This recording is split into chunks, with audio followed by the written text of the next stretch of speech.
जी हाँ दोस्तों, उत्तराखंड के केदारनाथ आपदा के बाद एक ऐसा चौंकाने वाला चमत्कार सामने आया जिसे सुनकर हर कोई हैरान है। सोचिए, एक व्यक्ति जिसे 12 साल पहले बाढ़ में लापता मान लिया गया, उसका अंतिम संस्कार तक कर दिया गया और वो अचानक अपने घर पहुंच गया। लेकिन कैसे हुआ ये सब? अंतिम संस्कार के बाद भी वो जिंदा कैसे रहा?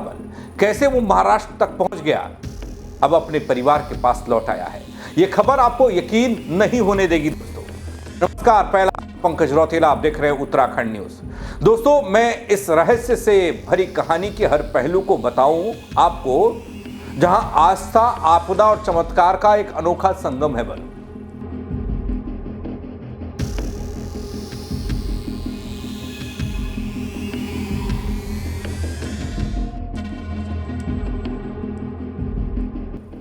दोस्तों, उत्तराखंड के लिए 16 और 17 जून साल 2013 का दिन काले दिनों में, दिन क्या रात दिनों में गिना जाता है, क्योंकि इस दिन रुद्रप्रयाग जिले में स्थित बाबा केदार धाम में बाढ़ के कारण भारी त्रासदी आई थी, सैलाब आया था, त्राहिमाम मचा था, जिसमें कई लोग जान गंवा गए, जबकि बड़ी संख्या में लोग लापता हो गए।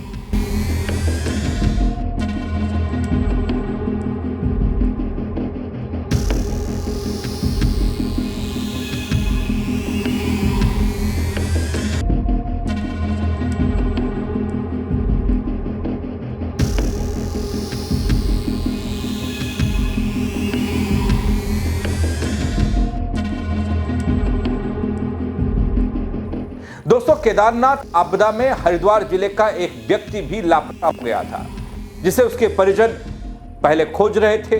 जब मिला नहीं तो मृत मान चुके थे। इतना ही नहीं, उस व्यक्ति का बाकायदा अंतिम संस्कार हो गया।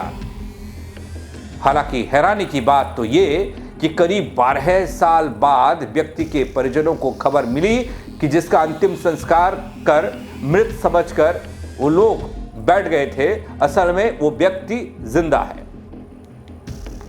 दरअसल दोस्तों, हरिद्वार जिले के रुड़की के रहने वाले 55 साल के शिवम साल 2013 में रुद्रप्रयाग जिले में केदारनाथ धाम में आई आपदा का शिकार हुए।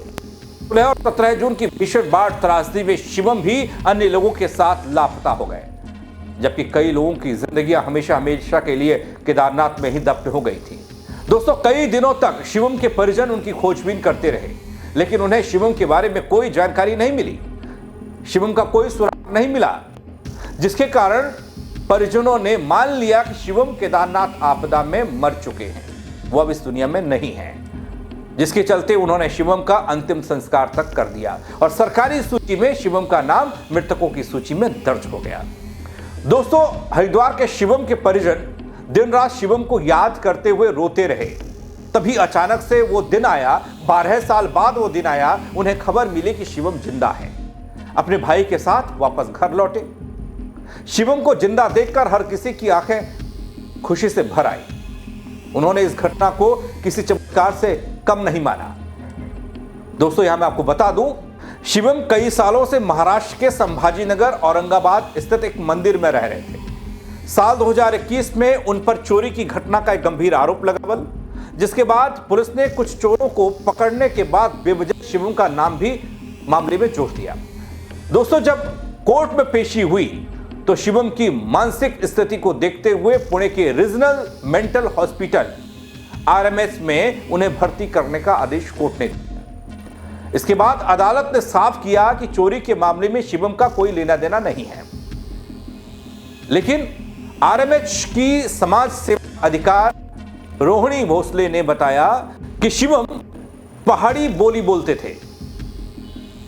पोलियो की वजह से उन्हें चलने फिरने में काफी दिक्कत थी। वैसे तो दोस्तों, लंबे समय तक शिवम की पहचान नहीं हो पाई।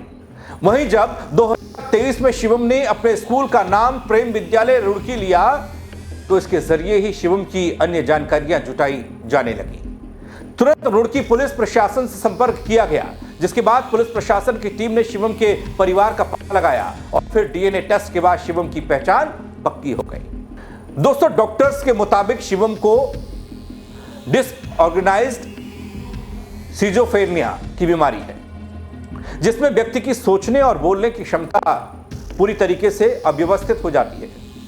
इसी का असर है कि शिवम को यह याद तक नहीं है कि बाढ़ के बाद वो केदारनाथ से महाराष्ट्र तक कैसे पहुंच गए। लेकिन 12 साल बाद ही सही, आज शिवम अपने परिवार के पास पहुंच चुके हैं। दोस्तों, 12 साल बाद जिंदा लौटे शिवम ने न सिर्फ अपने परिवार की आंखों में खुशी के आंसू ला दिए, बल्कि हम सभी को भी याद दिलाया कि कभी कभी जीवन के रहस्य और चमत्कार हमारी कल्पना से ऊपर होते हैं, परे होते हैं, अलग होते हैं, और ऐसे चमत्कार देवभूमि में होते हैं। इस कहानी को लेकर, इस खबर को लेकर आप क्या कहेंगे, कमेंट जरूर करिएगा दोस्तों, शेयर करिएगा। कई लोग देखना चाहते हैं, सुनना चाहते हैं, ऐसे चमत्कार बार बार नहीं होते। मेरे साथ जुड़ने के लिए आप सबका बहुत शुक्रिया। जय उत्तराखंड।